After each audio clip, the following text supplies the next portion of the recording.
হবে, এ কাপন তোর থাকবে না। ধনী থাকো গরিব থাকো, আজরাইল কাউকে ছাড়বে না। আজরাইলের হাত থেকে কেউ কি বাঁচতে পারবেননি? টাকা পয়সা অর্থ সম্পদ সব পড়ে থাকবে, স্ত্রী পুত্র ছেলে সন্তান পরিবার পরিজন সব পড়ে থাকবে। আপনি আমি একমাত্র খালি হাতে রওনা করব। কি নিয়ে রওনা করব? যারা এখানে আসেন তারা নেক আমল নিয়ে কবর রওনা করবে। যারা আসতে পারে না এখনো চায়ের আড্ডায় গল্প বুঝাবে, তারা বদ আমল নিয়ে কবর রওনা করবে। যারা এখনো ঘরে বসে বসে টিভি সিনেমার ভিতরে লিপ্ত হয়ে আছে, তাদের আমল নামায় গুনাহ হয় কি হয় না? বদ আমল হয় কি হয় না? এই বদ আমল নিয়ে তারা কবরে রওনা করবে। যদি নেক আমল নিয়ে কবরে যাও, তাহলে কবরে রাখার সঙ্গে সঙ্গে কবরটা একটা জান্নাতের বাগান হয়ে যাইবে। আর যদি বদ আমল নিয়ে কবরে যাও, কবরে যাওয়ার সঙ্গে সঙ্গে কবরটা একটা জাহান্নামের গর্ত হয়ে যাইবে। জাহান্নাম এমন ভয়াবহ অবস্থা, প্রত্যেকের কবরে যাওয়া লাগবে কি লাগবে না? টাকা পয়সা অর্থ সম্পদ বাড়ি গাড়ি এগুলো নিয়ে কি কবরে যাইতে পারবেন? কবরে যাইবে কি? আমল। এখন আমরা যারা আছি, আমরা কি নেক আমল নিয়ে কবরে যাইতে চাই নাকি বদ আমল নিয়ে কবরে যেতে? কারা কারা বদ আমল নিয়ে কবরে যাইতে চাই একটু হাতটা জাগাইয়া আমার মাওলাকে দেখাইয়া দেয়। বদ আমল নিয়ে কবরে যাইতে চান? দেখেন দেখেন, আমরা সমাজের ভিতরে যদি জিজ্ঞাসা করা হয়, ভাই ভাই দিনে আলোচনা শোনো, মাসলা মাসাইল জানো বোঝো, হুজুর মাসলা মাসাইল পকেটের ভিতরে নিয়ে ঘুরি, মাসলা মাসাইল পকেটে নিয়ে ঘুরি। কেমনে কেমনে? মেমোরি আছে না মোবাইলের ভিতরে, এই মেমোরির ভিতরে বইরে রাখছি, যখন মনে চায় তখনই টিপ দিয়ে শুনি। নামাজ পড়েন? নামাজ পড়েন না? নামাজ পড়ি না। রোজা রাখেন? রমজান কয় না, রোজাও রাখি না। পর্দা করেন না? পর্দাও করি না। হালাল হারাম পয়সা খান? কয় না, তাও খাই না। আবার আলোচনায় গেলে হুজুর সুদের আলোচনা করবেন না, কারণ খাওয়ার মধ্যে খাই একটু সুদ আছে না নাই? খাওয়ার মধ্যে খাই একটু সুদ, সুদের ব্যাপারে আলোচনা করবেন আছে না নাই? আমরা এখানে যারা আসলাম, আমরা নেক আমল নিয়ে কবরে যাইতে চাই। আল্লাহর নবী এই মাসে দুনিয়ার জমিনের বুকে আগমন করেন রহমত নিয়া। ওমা আরসালনাকা ইল্লা রাহমাতাল লিল আলামিন। আমাদের নবী গোটা কুল কায়নাতের জন্য রহমত, তামাম পৃথিবীর জন্য আমাদের নবী কি রহমত। সেই রহমতের জন্য আমরা সবাই বেঁচে আছি, আছে কিনা? নবীকে যদি না বানাইতেন, আসমান বানাইতেন না, জমিন বানাইতেন না, জান্নাত বানাইতেন না, জাহান্নাম বানাইতেন না, চন্দ্র সূর্য কোনো কিছু বানাইতেন না, সেই নবী আমরা পেয়ে খুশি না বেজার?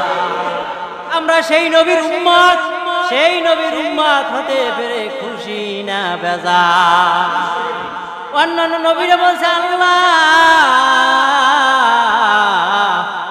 আমাকে নবী না বানাইয়া যদি আখিরি জমানার নবীর উম্মত বানাইতে, তাহলে আমার জীবনটা বড়ই ধন্য হয়ে যাইত।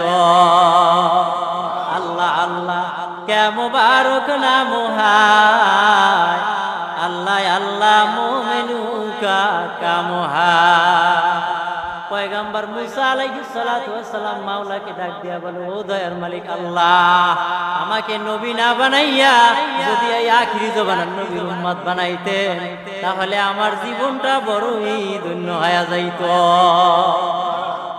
আমরা সেই নবীর উম্মত হতে পেরে খুশি নে বাজার? খুশি খুশি হয়ে থাকি, সেই নবীর জন্য জোরে সরে একবার ডাক দিয়া বলি আলহামদুলিল্লাহ। নারায়ে তাকবীর, নারায়ে রিসালাত। রাসূলে পাক সাল্লাল্লাহু আলাইহি ওয়াসাল্লামের আগমনের মাস, রাসূলে পাক সাল্লাল্লাহু আলাইহি ওয়াসাল্লাম যখন আসলেন, তাম পৃথিবী আলোকিত করে, পুরা গোটা পৃথিবী জাগান্বিত করে আসলেন। আদম আলাইহিস সালাতু ওয়াস সালাম থেকে শুরু করে সমস্ত নবীরা এসে দাওয়াত দেয়। আল্লাহ তাআলা আদমকে বললেন, ও আদম, জান্নাতের দরজার ভিতরে লেখা লা ইলাহা ইল্লাল্লাহ মুহাম্মাদুর রাসূলুল্লাহ সাল্লাল্লাহু আলাইহি ওয়াসাল্লাম।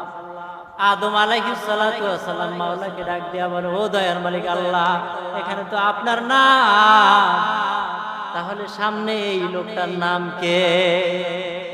যাকে না বানাইলে, যাকে যদি সৃষ্টি না করতাম, ও আদম, তোমাকেও আমি আল্লাহ বানাইতাম না। এখানে যার নাম দেখো, ইনি হচ্ছে আমি আল্লাহর বন্ধু মুহাম্মদ। আমি আল্লাহ আর আমার বন্ধুর নাম মুহাম্মদ। যাকে না বানাইলে আমি কোনো কিছুই সৃষ্টি করতাম না। আদম, যাও যাও যাও যাও, এই নবীর দাওয়াত তুমি দুনিয়ার জমিনের বুকে গিয়ে প্রচার করো। নবী আসতেছে, নবী আসতেছে। আদম আলাইহিস সালাতু ওয়াস সালাম প্রচার করলেন। আদম আলাইহিস সালাতু ওয়াস সালাম থেকে শুরু করতে ঈসা আলাইহিস সালাতু ওয়াস সালাম আসলেন, দুনিয়ার জমিনে বসে প্রচার করলেন, দাওয়াত দিলেন, লা ইলাহা ইল্লাল্লাহ মুহাম্মাদুর রাসূলুল্লাহ সাল্লাল্লাহু আলাইহি ওয়াসাল্লাম। সবাই অভুক্তমান, কি ব্যাপার, প্রত্যেকে আসে আর দাওয়াত দেয়, আসে আর দাওয়াত দেয়, আসে আর দাওয়াত দেয়। আদম আলাইহিস সালাতু ওয়াস সালাম থেকে শুরু করে ঈসা আলাইহিস সালাতু ওয়াস সালাম পর্যন্ত দাওয়াত দিলেন। কিন্তু সেই নবী কখন আসবে, তার আলোচনা কখন শুনবো, ওই নবীকে মন প্রাণ ভরে ভরে দেখব, এই অপেক্ষায় থাকি কি থাকে না। যিনি প্রধান মেহমান হয়, তিনি আগে আসে নাকি পরে আসে? মাহফিলের ময়দানে যিনি প্রধান আকর্ষণ থাকে, প্রধান মেহমান থাকে, প্রধান মেহমানের কথা প্রচার বেশি হয় না কম হয়? কিন্তু প্রধান মেহমান সবার আগে আলোচনা করে নাকি পরে করে? সবাই অপেক্ষমান, কখন প্রধান মেহমান আসবে, কখন বসবে, এই জন্য অপেক্ষা। তার জবান দিয়া কখন আমরা মন প্রাণ ভরে ভরে আলোচনা শুনব। এই জন্য পয়গাম্বর মুহাম্মদুর রাসূলুল্লাহ সাল্লাল্লাহু আলাইহি ওয়াসাল্লামের দাওয়াত দেয়। এই নবীকে কখন দেখব, এই নবীর জন্য সবাই পাগল পারা। রাসূলে পাক সাল্লাল্লাহু আলাইহি ওয়াসাল্লাম দুনিয়ার জমিনের বুকে আসলেন, এতিম নবী, যার মাও নাই বাবাও নাই। গর্ভে থাকা অবস্থায় বাবা দুনিয়া ছেড়ে বিদায় নিয়ে চলে যায়।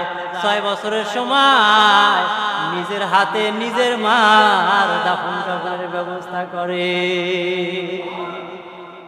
এতিম নবী,